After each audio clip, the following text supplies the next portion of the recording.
Good morning, HWC kids. I hope you had a wonderful Thanksgiving. I have a question for you this morning. Do you like waiting? Do you like winning? Which would you rather do, wait or win? I think most of us would probably say win, right? After all, there's nothing like working hard at something and succeeding, whether it's making a new friend, acing a test, winning a game, taking a bow after a final performance of a play or a dance recital, or mastering that complex Lego set you got for your birthday. That feeling of winning is unmatched. At least that's what we think. Well, in today's Kids Connect lesson, the Israelites are probably feeling a little bit of that same feeling. God gives them some pretty strange directions to march around the huge city of Jericho that's standing between them and the promised land. On the last day, they are supposed to yell and blow their trumpets, and the city's walls come tumbling down. They can finally get to the beautiful promised land that God has promised to bring them to.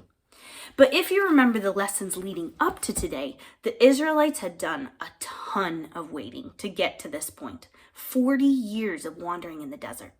They got pretty impatient at times, made a lot of mistakes, didn't trust God, but each time God provided for them.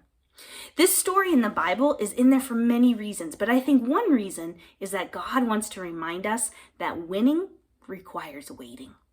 As you go through life, there will be a lot of periods of waiting where it seems like God isn't there or isn't working or isn't listening to your prayers. There will be times when you're sad or hurt or really confused as to God's plan for your life. But can I tell you a secret? All of this waiting leads to the ultimate victory. If you continue to love God, patiently follow his directions, trust him, remember his promises, and let him provide for you every day the same way he did for the Israelites, all of that waiting will lead us to the ultimate victory, our promised land of heaven. God is preparing a perfect, beautiful place for us to spend eternity with him in heaven, even better than the promised land that he led the Israelites to. God will tear down the walls of our earthly lives and open the way to heaven where we can shout and sing for joy and maybe even blow trumpets. Who knows?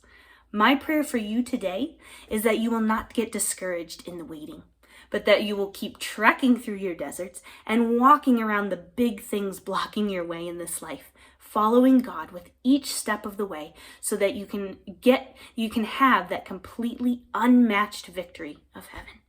Waiting is worth it when you have a win like that. Have a great day.